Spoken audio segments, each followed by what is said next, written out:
हरियाणा के जिलों में 3 दिन का गीता जयंती समारोह शुरू हो गया है। बड़ी जानकारी आपको दे दें, सामाजिक संस्थाओं के साथ स्कूली बच्चे भी इसमें शामिल हैं। कुरुक्षेत्र में अंतर्राष्ट्रीय गीता महोत्सव चल रहा है। 5 दिसंबर को गीता महोत्सव का समापन होगा।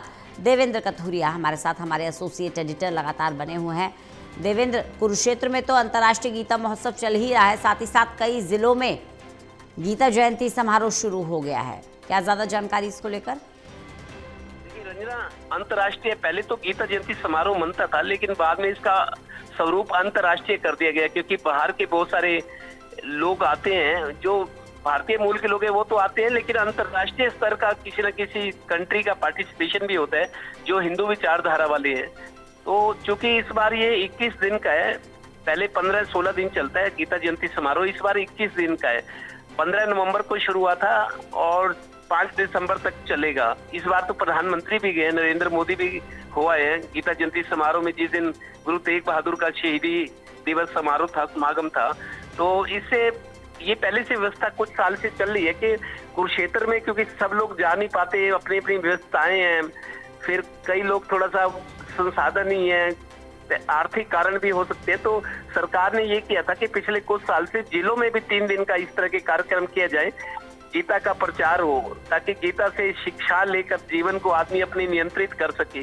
तो 3 दिन का कार्यक्रम रहता है। आज से शुरू हुआ है 29, 30 और इसके बाद 1 तारीख तक चलेगा प्रोग्राम। तो 5 तारीख को क्षेत्र में समापन होगा, लेकिन वो बाद में होगा। पहले 3 दिन का जिलों का भी हो रहा है। तो आज सुबह हवन यज्ञ के साथ शुरुआत होगी। स्कूली बच्चे शोभा यात्रा निकाल जाएगी, गीता पर सेमिनार है, पार्टिसिपेशन स्कूल बच्चों का ज्यादा होता है क्योंकि उनके पास समय होता है और बच्चों को धार्मिक और सांस्कृतिक तौर पर थोड़ा मजबूत करने की जरूरत रहती है। तो 3 दिन का कार्यक्रम आज से कई जिलों में शुरू हो रहा है। जी देवेंद्र, देखिए अच्छी बात यह है कि स्कूली बच्चे इसमें पार्टिसिपेट करेंगे। कहीं ना कहीं जो हमारी भावी पीढ़ी है वो अपने आप को कनेक्ट कर पा रही है, जुड़ पा रही है, क्योंकि गीता का महत्व पूरे विश्व में है। पूरे विश्व में, सिर्फ हमारे देश तक ही सीमित नहीं है, पूरे विश्व में है। ऐसे में जब छोटे बच्चे, जो हमारी चाहे जेनजी जनरेशन की बात करें या फिर छोटे स्कूली बच्चों की बात करें, जब वो इस तरह के सेमिनार में पार्टिसिपेट करते हैं तो कहीं ना कहीं एक अच्छा मैसेज है कि हम अपने संस्कारों को, अपनी धार्मिक महत्व को आगे अगली पीढ़ी को दे रहे हैं। देखिए रंजना, बिल्कुल ठीक बात है। देखिए, हिंदुस्तान पूरी दुनिया में ऐसा देश है जिसको ऋषि मुनि, पीर पैगंबरों की, क्रांतिकारियों की, शहीदों की जमीन होने का फक्र हासिल है। क्योंकि हमारे यहाँ तो देखिए इतने त्योहार हैं, हर दूसरे दिन कोई ना कोई त्योहार, देश के कोने में हर दूसरे तीसरे दिन कोई ना कोई त्योहार होता है। तो सांस्कृतिक रूप से बहुत संपन्न है, समृद्ध है भारत।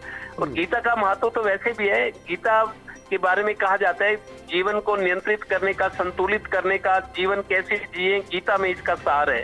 तो ये प्रचार भी होता है। तो विदेश में भी, जैसे जर्मनी में और कई लंदन में भी, कई देशों में ये गीता जयंती समारोह मनाए भी गए हैं, सरकार की तरफ से होते हैं। वहाँ लोग जाते हैं, जो हिंदू लोग वहाँ रह रहे हैं।